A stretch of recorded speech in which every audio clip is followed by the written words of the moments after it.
right. Happy Saturday, everybody. Good morning, hobby friends. Welcome to Hobby Hotline. This is episode 319 of Hobby Hotline. I'm your host, Logan Ward. And with me today is, first of all, hobby icon, Mr. Stalegum himself, Chris Harris. How you doing, Chris? Icon. I'm You're a hobby icon? Yes, Really? you are. You're a hobby icon. Wow. I never heard anybody refer to me like that. I'm honored. But It's good. It's good to see you. Yeah. And of course, the man who needs no introduction, the Han Solo of the hobby, Mr. Uncle Rich Klein. How you doing, Rich? Episode 319, we would lead the National League in batting average. Yes, we would. And happy Rosh Hashanah, by the way. Lashana Tova to all our Jewish friends who are listening. So I'm sure that we've got Rex and crew on the big screen, so shout out to those guys. And I guess before we really get started, I do want to say one thing, that our thoughts and prayers are with the people that were affected by Hurricane Helene. That was just a devastating storm, and I cannot imagine what these people are going through, but our thoughts and prayers go out to them. Indeed. Very destructive storm. I mean, when you read the data about it, 40 trillion gallons of water, some just number that's just mind-boggling. Yeah, and to see how it lifted up structures and breached dams and all the things that it did, it is, you're right, it's mind-boggling to think of what happened and how all that happened. It's just terrible. I'll just say that. Yeah, when you think hurricane in North Carolina, you usually think the Outer Banks and Cape Fear and Wilmington in that area, and not the mountains of Asheville. So, yeah, we're living in a new world thanks to global warming, and unfortunately, some of these big storms that dump a lot of rain in places that aren't exactly built to handle it are going to become a little more common. So, yeah. Yeah, I saw last night on the news, they were showing a map of the probabilities of being flooded in North Carolina, and Asheville and up in that area was like 1%. And they said people just didn't have flood insurance, and it was just apocalyptic. It was unbelievable. All right, so I guess we can get started with the show this morning. I guess the first thing that we want to talk about, I guess it's the big elephant in the room, is unfortunately we lost Pete Rose this week. And I kind of want to talk about Pete Rose and his hobby legacy, his cards. Is he going to get in the Hall of Fame, you think? I guess I'll put it to you, Chris, first. What do you think about, Pete Rose's hobby legacy? And, have you ever had any interactions with him, anything like that? Yeah, I mean, the 63 Topps rookie card was really the first big rookie card in the hobby, when rookie cards started to become a thing in the late 70s. And it was also the first really massively counterfeited card out there. I mean, there's still a lot of counterfeit 63 Topps Pete Rose cards out there. That card really kicked off the rookie mania.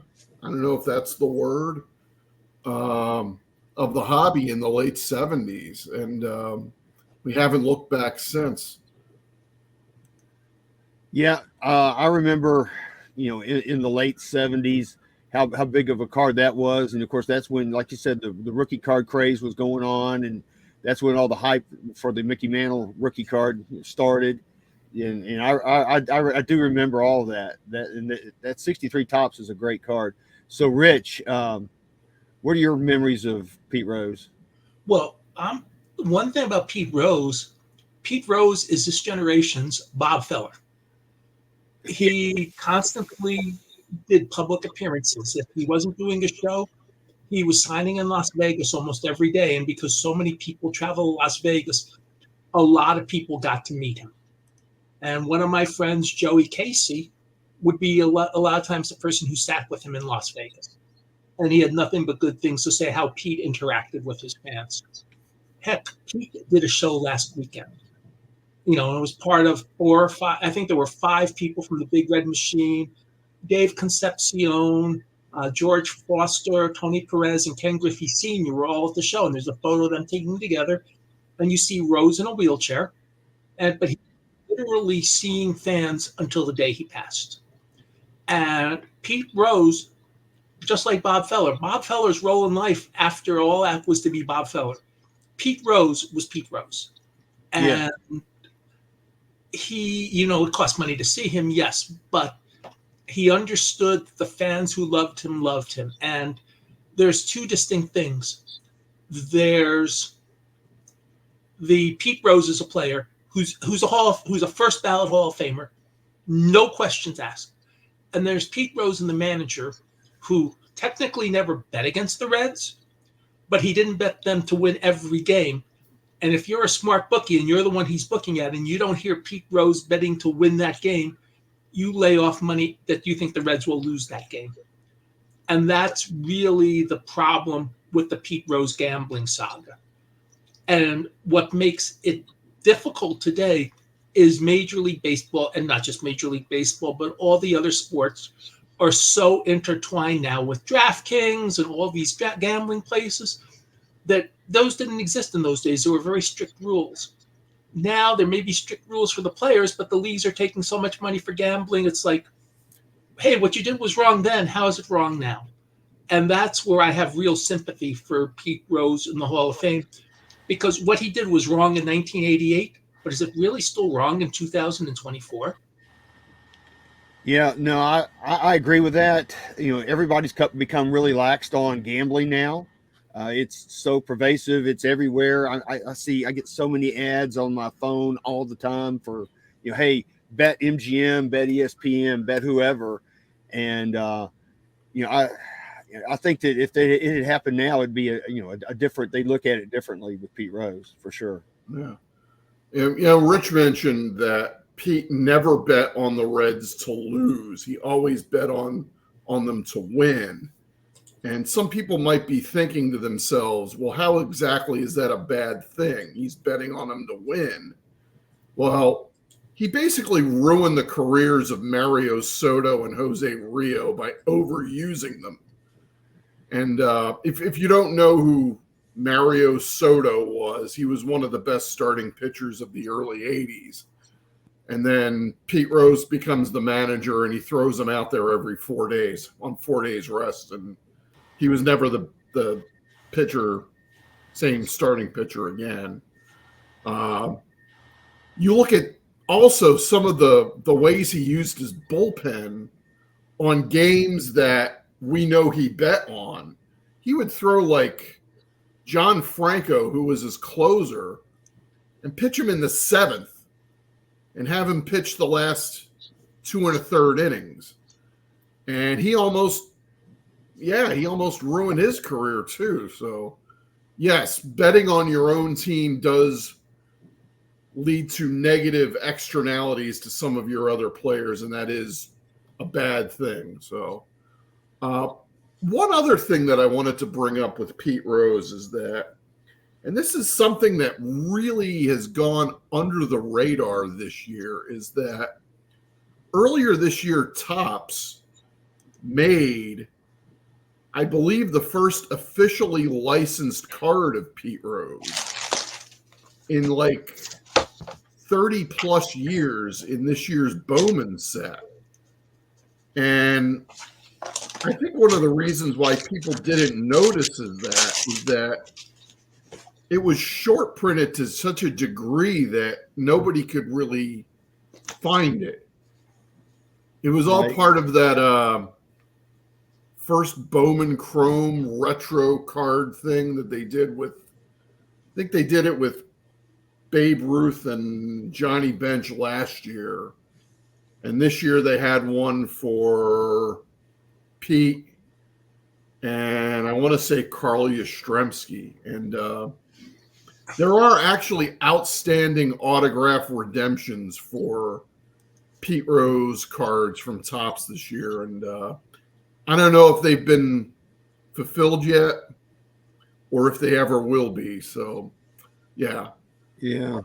I know in 2001 there was an Upper Deck set where they had redemptions for Willie Stargell signed cards. Willie Stargell literally passed like the day before the new Pirates Stadium opened. And so that's another redemption that can never exist.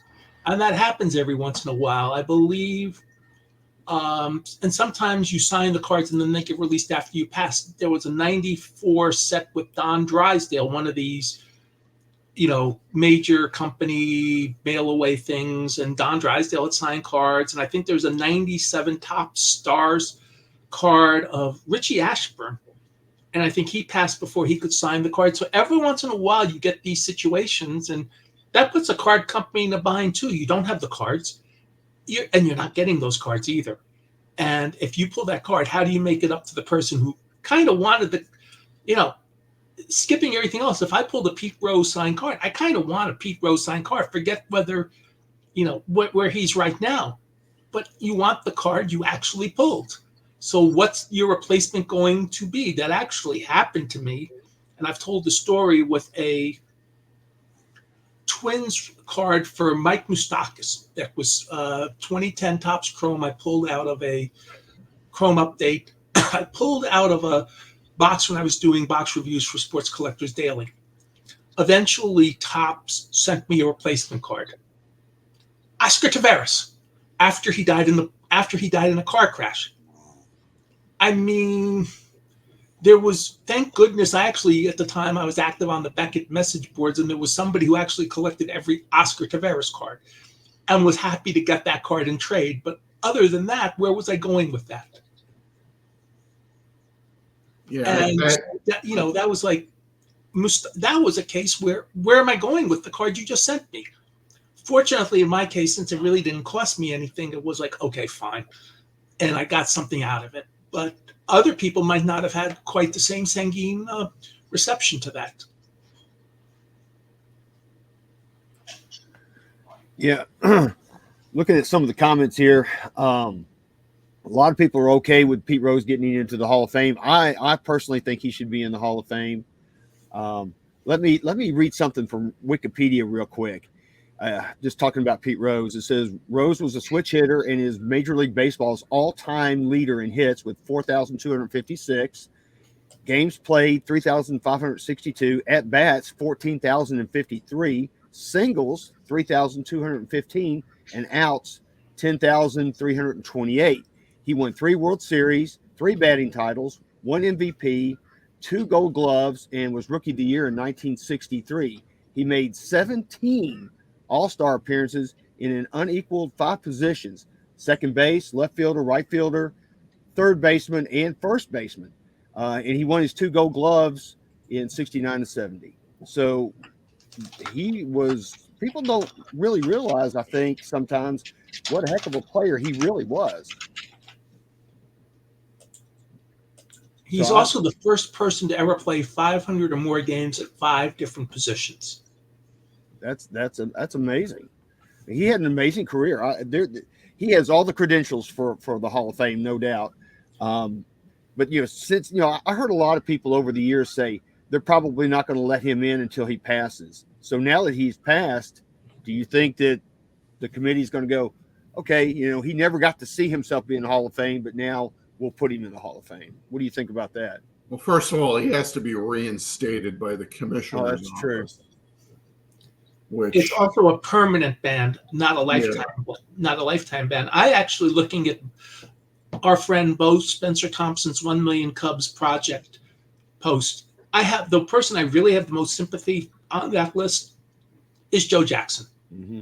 Joe was known for not being as smart. He didn't have an education. That was 100 years ago. He may have not understood all the ramifications the way other people did. And so I have sympathy for Joe Jackson. Yeah. No, Him I I have more agree. sympathy for than a Bonds or McGuire or Clemens that had pretty good knowledge of what, if they were putting things into their body, they knew what they were doing. Joe Jackson I have more sympathy for than any of the other people mentioned. Yes. And I think if anybody goes in, he goes in first. Then once he goes in, then you can start thinking about other people. Yeah. That's But a good point, Red. I think if Pete does go in, though, you do have to mention on his plaque he bet on baseball. I mean, I think you also have to mention for Pete Rose, not only that, but it's how does he get in? Because a lot of the players don't want him. A lot of the people on the Veterans Committee don't want him in. yeah, well, I don't think he's eligible to be elected by the writers because it's been too long. So it's going to he's way past the writers. It's only going to have to be a Veterans Committee, and to get 12 out of 16 on that committee is, especially when a lot of those guys that he played with, they've already said no. So it could very well be a while. It could be long after we're gone that he gets in. So Yeah, well, and by the way, I want to say I see Rex has us up on the big screen, so thank you, Rex, as always. yes. And I'm just curious, since we have Rex here and he's got two very active, very good stores, has he seen any increase this week in sales? Have people asked him for Pete Rose cards? Has he seen any sales? Has he done anything, for selling Pete Rose cards? Yeah. Make a comment there, Rex, and let us know, or you can call into the show. As a matter of fact, I probably need to put a link up for people who want to try to call into the show. Let me do that real quick. And while I'm doing that, I've had some pretty good interactions with Pete Rose over the years. Every time that I ever met him personally, he was very cordial, very nice. He signed autographs, no problem. But I will say that I remember when I was a kid, we went to Riverfront Stadium in 1973, and this is during Hank Aaron's home run chase, right? He was, in like the 7-10s or whatever when we were there. But we were sitting out in left field. Pete Rose was out in left field, and me and my cousin, we were relentless. We kept yelling at Pete Rose to turn around and look at us and stuff, and we kept yelling at him the whole time, and he was ignoring us. And then finally, he turned around and he pumped his fist at us and like, yeah. And for a 13-year-old kid, I mean, we were over the moon. It was one of the greatest things ever. So that was really cool. In fact, let me show you real quick. I've got my my ticket from that game. If I can find it real quick on the thing here. I'll show you guys real quick. I got my PSA ticket encapsulated, and that's the actual ticket that I had from that game where we were at. And I think Hank Aaron, he almost hit a home run that day. It hit the yellow stripe on top of the left field fence, and we thought we were going to see a home run that day, but we didn't. It was like it would have been like, I think, 711 home run. So.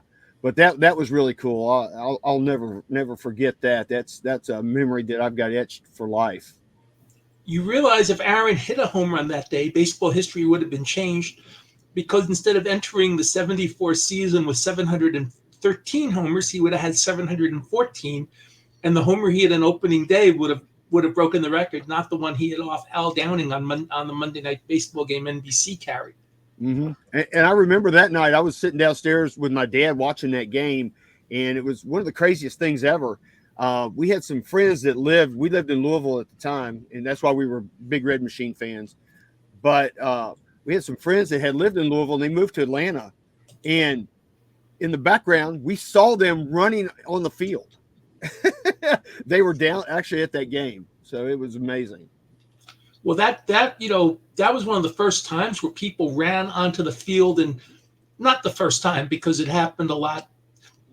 The 69 World Series, at the end of the 69 World Series, the Mets fans overran Shea Stadium, but these two kids run onto the field And Aaron is seriously concerned that they're going to do something, thank goodness all they wanted to do was just congratulate him. Yep. But with all the hate mail and all the death threats and everything Aaron went through during the season, his reaction was quite understandable about these two guys getting onto the field and running with him.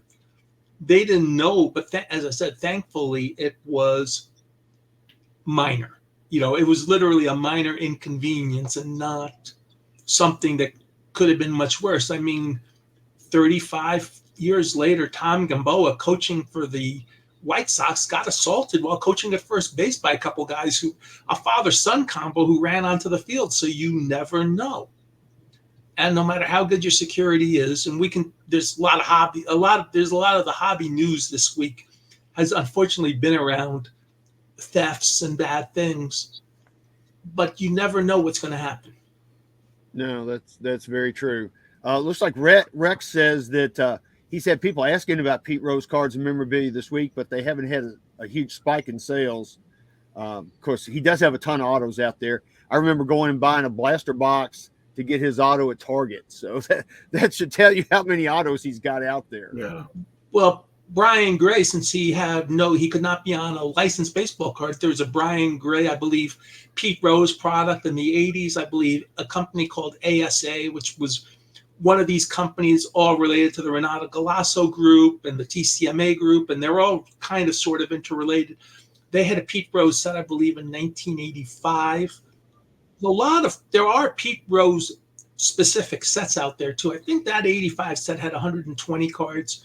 I'm pretty sure the Leaf set is 60 or 90 cards or something. Didn't Topps make like a box set of Pete Rose? That's the one I think that's the one I'm referring to. Okay. I think you're right, Chris. Yeah. But I think there's an ASA set too. It's just there's enough Pete Rose cards out there. Yes, there are plenty. In fact, speaking of Pete Rose cards, I'll have to say I'm going to show a couple of my favorite Pete Rose cards. My favorite card that I like is the 1972 Topps Pete Rose. I love that card. I just love the pose. I love the design. I just think it's a great card. And of course, I think everybody loves 75 Topps. That was a great year. So those are some of my favorite cards. Do you have any favorite cards, Chris? Well, I'm more partial to his time with the Phillies because I was 6 years old when the Phillies won the World Series in 1980, and the Phillies were a good team in the late 70s, but they kept bombing out in the league championship series. So they went out and got a ringer. They went out and got Pete Rose, and finally, after 97 years, won a World Series. So that was only the second time they won the World Series. I think in the third time in the century, 1915 and 1950. 50 and 80. So that's only the third time, during the World Series era, they were even in the World Series. And then they show up again in 83. And one of the big things in 83 is Rose got benched for a day to put in Tony Perez, who was even older than he was. Yeah. I mean, it's like, and it was a big thing. I remember okay, you're benching Rose. Well, as a baseball move, it was probably the right thing. But in terms of doing, creating unnecessary distraction, it probably wasn't. Couple things. One card I'm always been partial to on Pete Rose is a 64 card. It's his first card by himself, in a major manufacturer. Plus, it has the Topps All-Star logo, All-Star rookie logo on it. It's actually a pretty attractive card. And then Chris is talking about the Phillies. Well, and Chris should know what his first Phillies card is. 79 Burger King. Correct. Not the regular Topps. Correct. 79 regular Topps is a Reds card, and I believe that the OPG card may also say now with Phillies, but the first card of him in a Phillies uniform is the Burger King card. Let me. I'm going to put in the link to the show in the chat. So if anybody wants to call in, feel free to call in and talk to us. We're here to talk about just about anything you guys want to talk about. But yeah, I hate seeing that for Pete Rose. Like I said, I was a huge fan when I was a kid. Him and Johnny Bench were my heroes.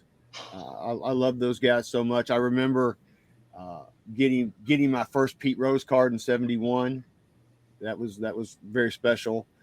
Um, but I have a lot of fond memories of Pete Rose, especially the one in Riverfront Stadium. That was great. I mean, when I first got my packs in '68, Pete Rose was in that. I believe was in that series as well. I mean, the third series of '68 is loaded enough, and if memory serves me correctly, and I'll double check that now, Pete Rose was in that series as well. Yeah, I think he might have been. He was. Yep, Pete Rose was in that series as well. So, that's a loaded series. You have Mantle, you have a bench rookie, and you have Pete Rose in the same series.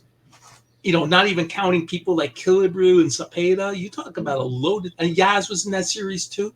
Wow. I mean, that is like Topps overloaded the third, and that's the first series I actively remember collecting. Picked a pretty good series, I think. Yeah, imagine having an unopened box of that third series. Oh my gosh. Oh, if you had that today, yeah, I mean, you'd have a Hall of Famer in every pack, or it should be Hall of Famer in every pack. If yeah, no doubt. Thomas, it's like you got a bad pack. Yeah, that's for sure. All right. And Stu brings up a really good point here. If you're any sort of a full-time dealer, you don't really collect cards. And if you don't really collect cards, everything's for sale. And the question then becomes with Pete Rose, hey, did you start listing cards after he passed, or are you selling the inventory you've already posted for sale? And that's a kind of a moral dilemma. In Rose's case, he's 83 and had been battling health issues. So it's a little not like somebody when, coming unexpectedly, so to speak. But that's always the moral issue with cards too. How much do you take advantage of that? Yeah, I was actually going to bring that up. And you see that every time that a famous person passes, especially a sports figure with a lot of trading cards. You see a lot of people they'll put R.I.P. rest in peace, whoever, and they're posting the cards, listing the cards on eBay or wherever, and I'm on the fence on that. It's like that's really not a great thing to take advantage of something like that when somebody passes. Because I remember when Dale Earnhardt passed away in Daytona, and the eBay listings for Dale Earnhardt it went from like 40,000 to 100,000 listings of him. And it just really, I just didn't think it was a good thing. It's just not a good look. That's just my opinion. I'm reading Bo's comment right now.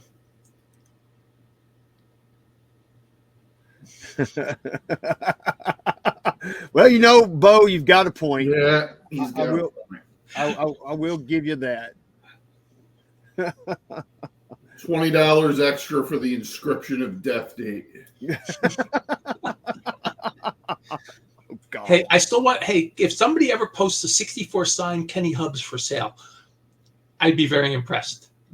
I don't think it's going to happen. I don't think so either, but I'd still be very impressed. But these days, there are forgers out there that just don't know. They just sign.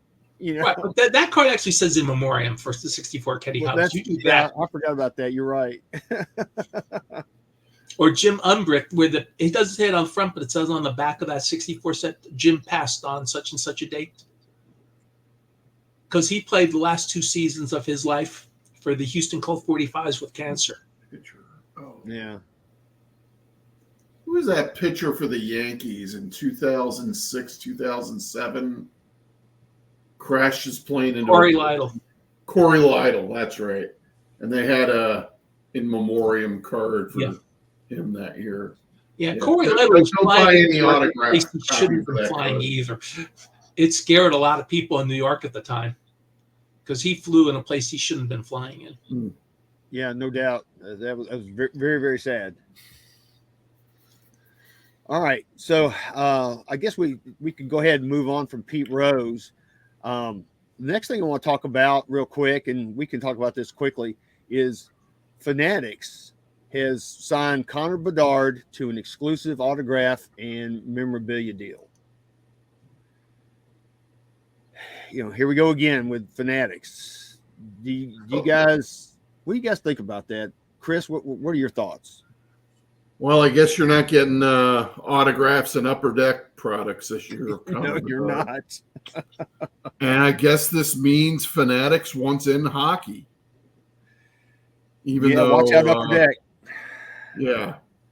I read through the press release carefully, and and maybe I read it wrong, but it said autographed memorabilia.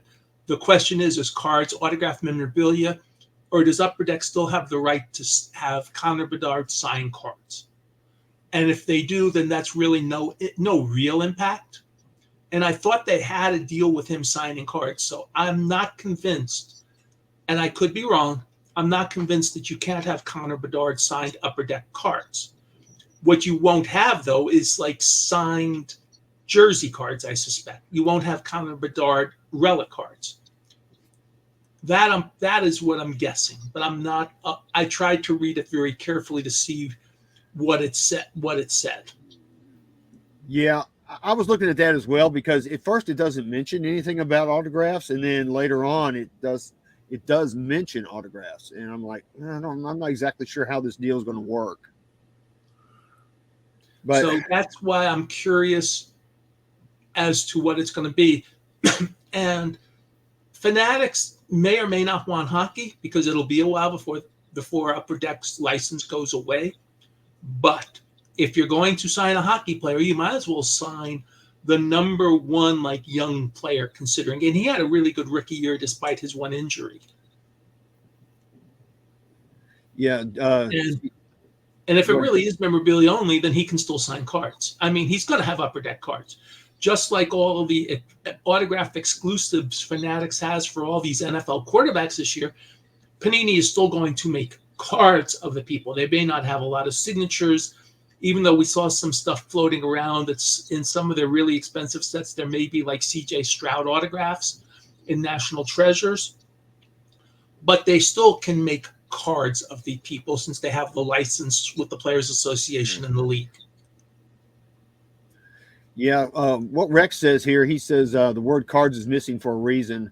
If there's a card deal, they would be saying it loudly. So yeah, I guess this is just going to be memorabilia only, at least for now. We all know how the Fanatics machine works. We're all we've all found that out over the last couple of years. So yeah, I don't know how I feel about that. It's just, how much is enough?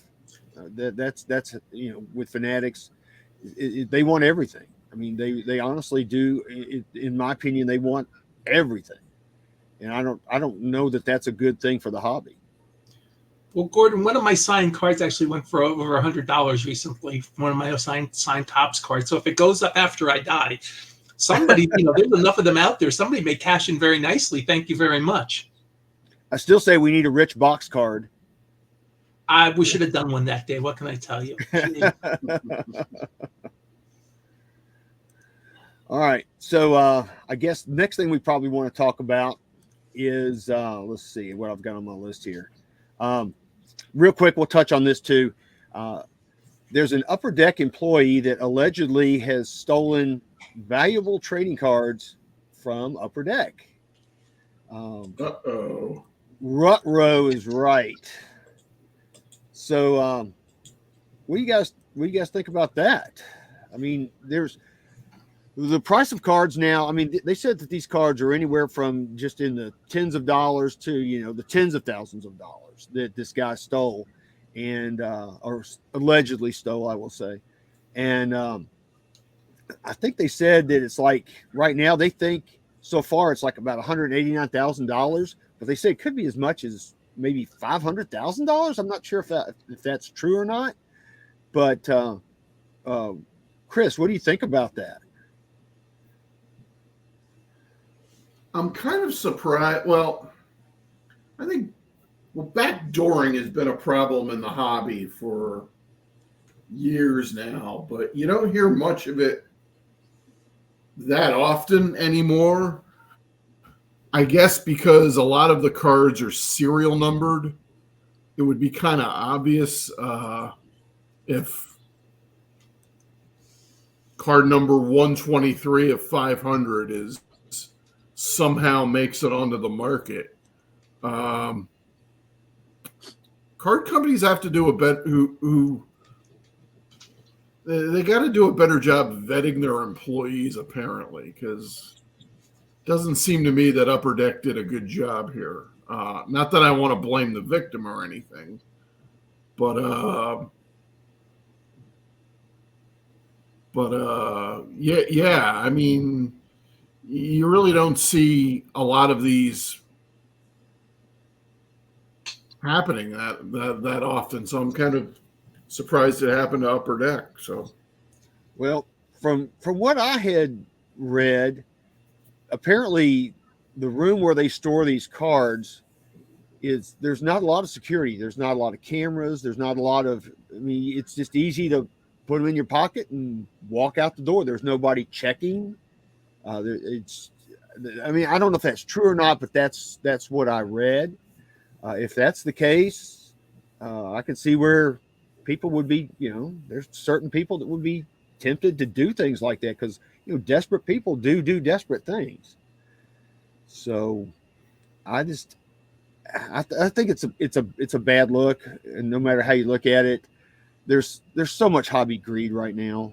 To me, it's at an all-time high, and with that, you're going to have things like this happen. What are your thoughts, Rich? First, this is the downside of all the great publicity we've had for a lot of the record prices we've had for cards. People who aren't into the hobby necessarily say, "Oh, money, lots of money. I can make money." And there's no real way to trace a lot of this stuff. Because if I remember correctly from the article I read, it had to do with redemptions. Well, if the autographs are not serial numbered and not signed, and you pull autograph redemption cards, who's going to know where they came from? That's true, but read what Rex says here. He says he had to get involved recently because one of his customers was waiting on a one-on-one trout redemption for over a year, and on a whim he did a search and he found the card graded by SGC. So that means somebody backdoored it somewhere. Yeah, I mean, but unfortunately, at least with that, he could say, "Wait a second. Here's the redemption card," and if he did it through Rex's, then there's a double chain of custody. Like, hey, where's my card? Yeah, that's true. There it is. There's the answer. They got the card from David Adams, and they got it because there was extra thing, and plus Rex, being a valued Fanatics customer, could say, "You guys don't do right by my customer. I can spread the word to all my customers how you screwed up." So this is actually something showing the power of store ownership, and showing that it's important when you have a local card store, important to support it. So I'm a big fan of local card stores, but that's a reason why. And I also want to say there was a note about, I wish we could remove the note about Chris Carlin leaving Upper Deck because he did that, because we all saw that. I actually clicked on that, and I feel bad for doing that. Yeah, well, I want that. If we can remove that, or if we have a wrench to remove that, I really want that removed. I can give Chris shit about what happened with my top sign card, but we do not condone that, and that really pisses me off, whoever made that comment. Yeah, I just deleted it. It's gone. Thank you. Yeah, because I've just been going down as I see the comments come up. I'm not really reading them. I'm clicking on them and then reading them, and I apologize for that. That's okay, but thank you for deleting that. That one upset me. Yeah, I agree. Yeah, so yeah, I just don't know what to say about these thefts. It's going to continue to happen, unfortunately.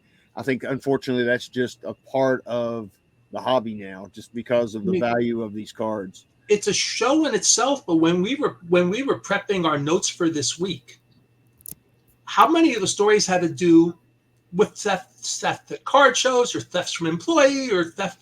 How many of those notes? And granted, some of this be the publicity, and then there was somebody who lost the Gaudi Ruth at the Philly card show. Then I was reading on Net 54, somebody had his truck stolen on his way to a show in Canada. And he still had enough to have a nice inventory, but he lost 3/4 of his inventory that was in his truck. And the good news is those two nitwits, and I'm going to say this because I can call them nitwits, the two idiots who stole those cards that Memory Lane shipped to the Best Western Hotel in Strongsville, Ohio, they have pleaded guilty. And yeah, I was going to mention that. Whatever happens to them, at least we can now say they admitted it. And they, almost did it right, but not quite. And how about these professionals who took the cards at the Dallas Card Show? None of those cards have popped up yet. And we suspect they're not going to pop up. We think they may be out of it. From what when I say we, from the people who have even better contacts, they're out of the country. Yeah, they very well could be. Yeah. What's strange about that, though, with those guys that stole the cards from Memory Lane in Strongsville, is they still haven't recovered two of those cards. One was a 1909 Romley Walter Johnson and a 41 play ball Ted Williams. And the guy says he's not going to tell them where they went. Hey, you know what, though? He needs, at this point, dude, you're guilty. Tell them where they went to, okay? I mean, this is not... Whoever ended up with the cards knew what he was getting, or she knew what she was getting, so I should never be that sexist, and knew what they were getting, and therefore, hey, folks, just get the cards back. Well, he's been ordered to pay like over $89,000 to Memory Lane as restitution as part of the plea agreement. So he's going to have to pay for it. See what he sold those two cards for. Because in that case, then it's a zero-sum gain plus time in the slammer. Right. Well, at some point, I mean, if he did sell those cards, those belong to Memory Lane. They're going to have to be, taken from the people that got them and given back to Memory Lane. I mean, at least that's the way I look at it. Yeah, that was a bad deal.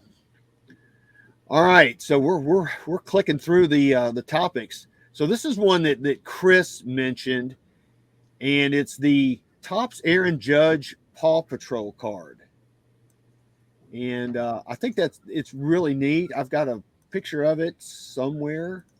Let's see here. There we go.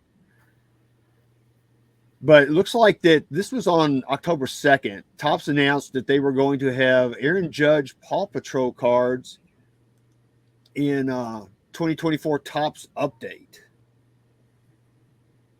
So what do you think about that, Chris? I think it's pretty neat. I like stuff like that. I know it's gimmicky, but I'm a gimmicky kind of guy. I just think it's kind of neat. It is, but Topps is going to screw this up. I mean, come on. They're going to make this such a short print that moms and dads everywhere who have kids that love Paw Patrol and or who love the New York Yankees are going to go through hundreds and hundreds of dollars worth of Topps update wax looking for this card, and they're never going to find it. And I wrote something like this for Hobby News Daily last year when Topps did the Tom Brady baseball card. You remember that? Yep. I thought it was a great idea. I love the marketing behind it. And there's a little bit of truth to the story behind it because he really was drafted by the Montreal Expos as a catcher. But then they made it like a 1 in every 200 box hit. And I'm thinking, if you're trying to 10x the hobby, right? If you're trying to attract new customers, you would want that card a little bit more available than 1 in every 200 boxes. I would not want potential customers to spend hundreds of dollars on Topps products and not find this card and be made to feel like total schmucks for doing so. And I know that we don't know much about Topps Update or whether this will be, let's just say Topps has a track record of doing things like this, making these almost impossible to collect, such as the Pete Rose Bowman Chrome card that I mentioned Right. earlier. Look, I mean, I have a 6-year-old niece and a 4-year-old nephew that watch Paw Patrol constantly. They're going to love this card. The problem is, I don't think they're going to be able to ever find one. Yeah, So, yeah, it's like what Rex is saying. He goes, it's great if they're common cards, but the product is affordable and they should make them plentiful. And I agree. Have a cool card, have it to where everybody can get it if they want it. He says if they make it an SP, it's a failure. Yes, I'm totally not agree saying don't make it an SP. I'm saying make it something that people can realistically collect it. It doesn't have to be a one in every 200 box hit like the Tom Brady card was, or limited to only a couple hundred copies like the Pete Rose card was. If this is like, I don't know, one in every 50 or box, one in every 100 packs. One per box, 10 fine. card set, 20 card set. So that way there's some challenge in finishing the set. But if you just want one card, it's easy enough to get it. Yeah. I think there's 2 cards that I've seen. Yeah, but you don't know how hard, you don't know how many cards they're doing with Paw Patrol either. I've never watched this show, so I can't tell you anything about it. But it depends how many. And you're right, even Rex, who's got the retail store, and so I always defer to him on things like that. He knows what actual live customers are saying. We're kind of guessing based on what we read, but Rex deals, with customer-facing issues.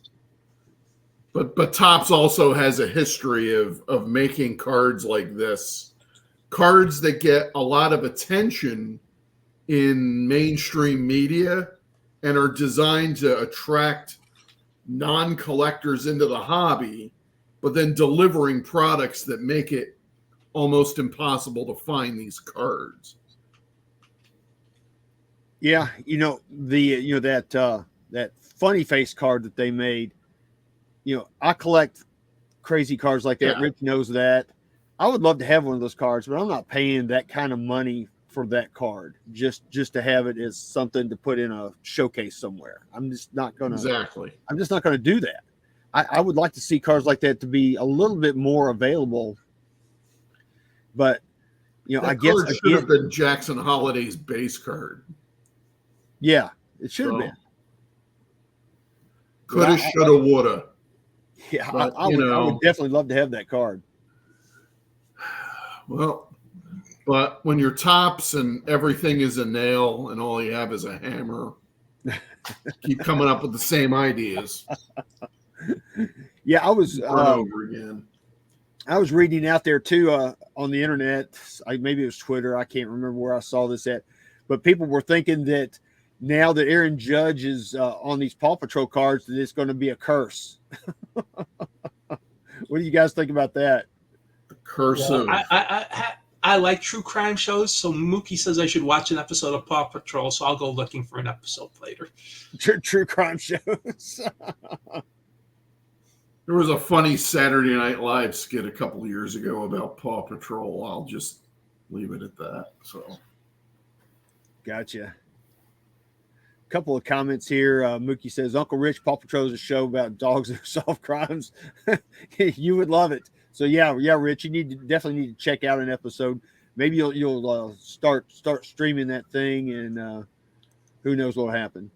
My son would have loved the cards 8 years ago. Yeah, a little bit too late for some of the kids.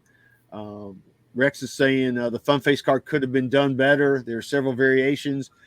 They could have made a base and let the variations be SPs and SSB. Yes. I think that's spot on. I agree.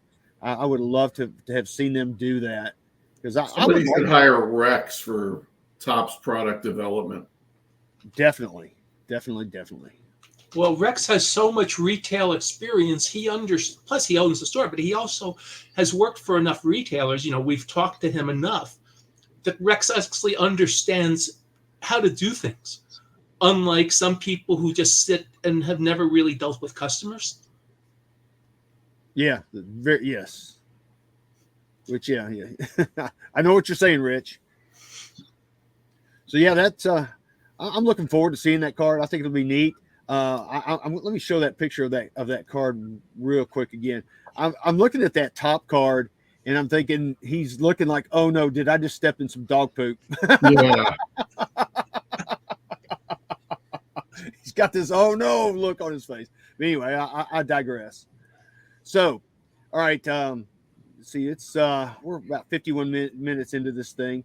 One last topic I want to talk about is there's a lot of new releases this week. You've got like NT football, Top Sapphire baseball, the Panini War.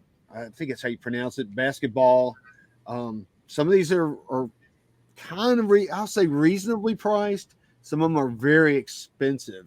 Are you guys buying any of these kind of products? Not for me. Yeah, not for me either. I mean, And honestly, the next product I'm going to buy, and I haven't seen when it's coming out or if it's coming out, will be Heritage High numbers.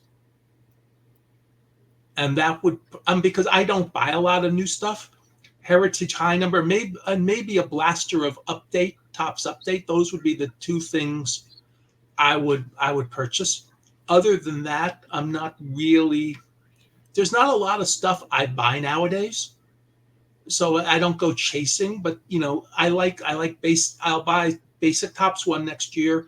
I buy Heritage, and then Heritage High numbers.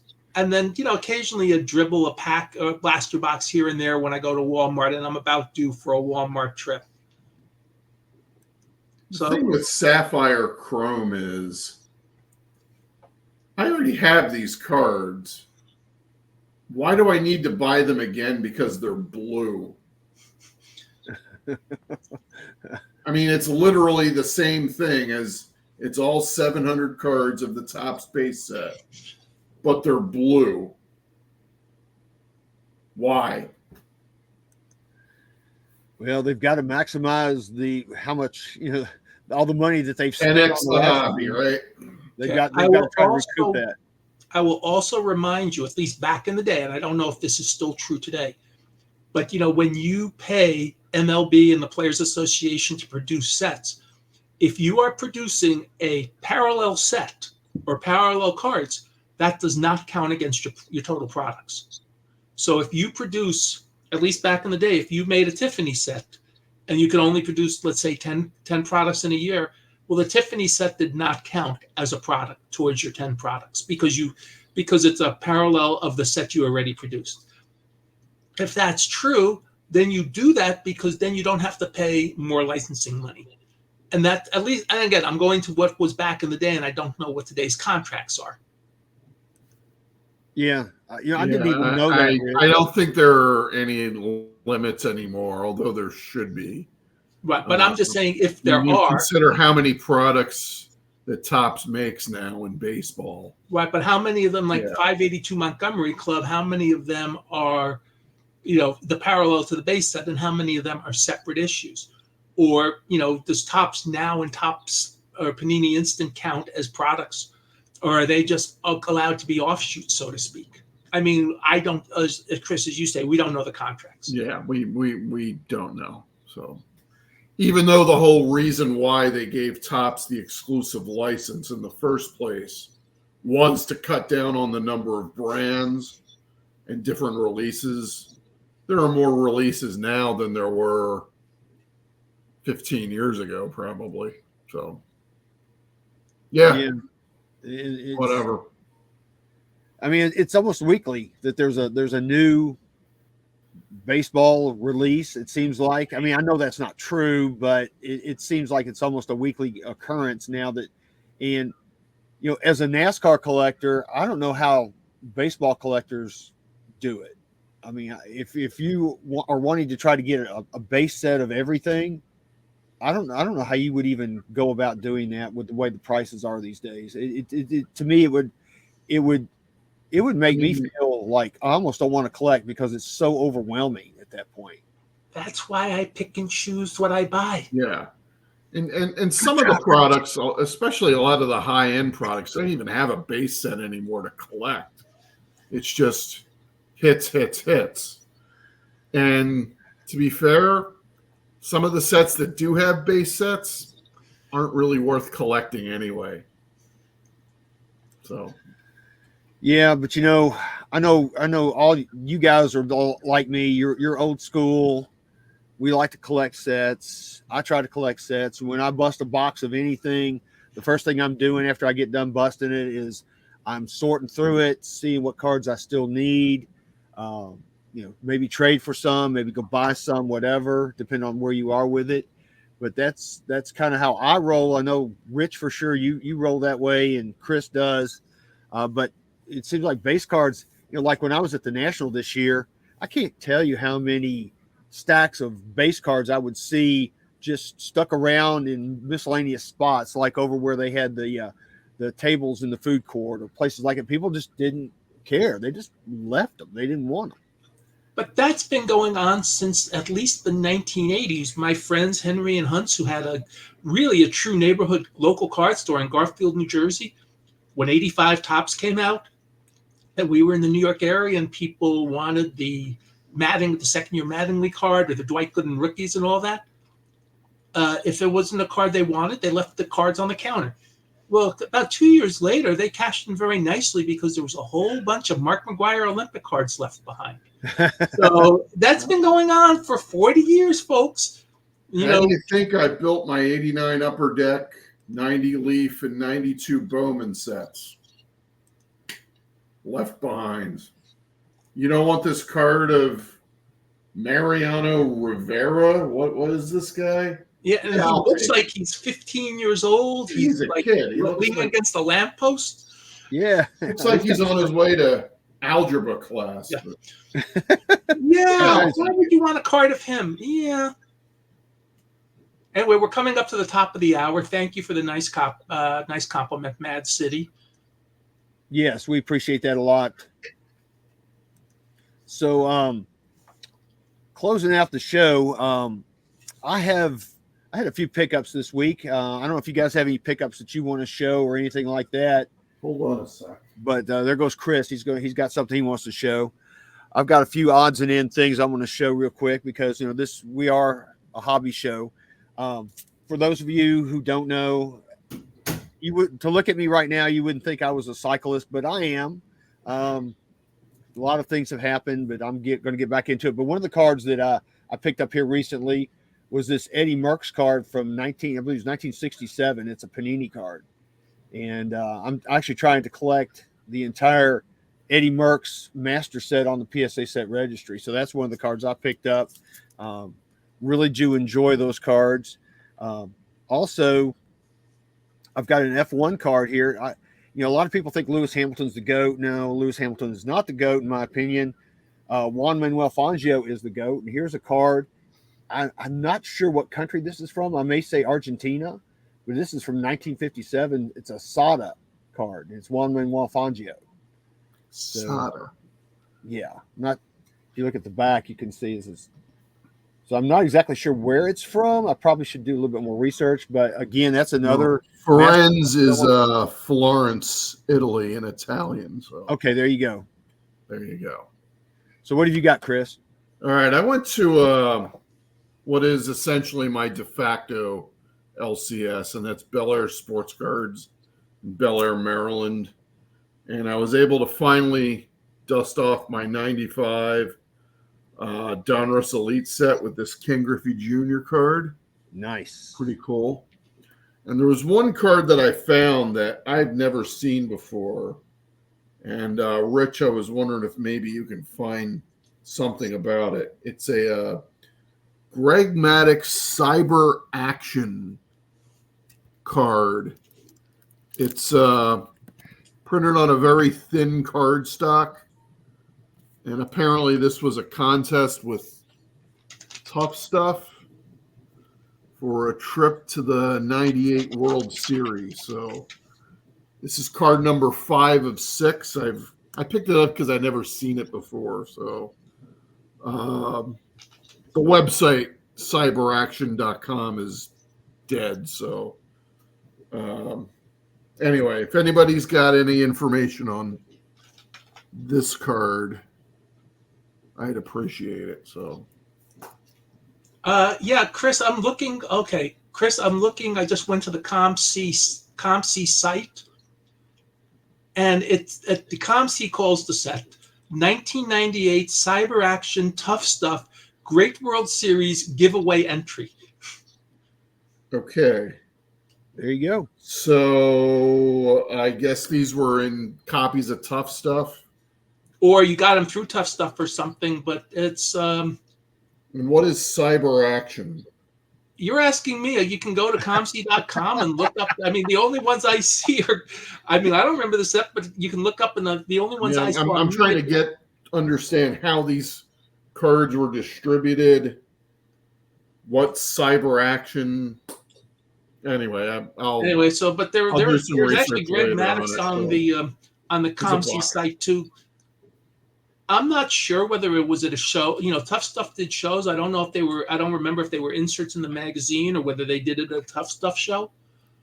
But you can actually go. There are several copies of at least 3 or 4 players on site on comc.com. I actually just checked that just for the sheer joy of it.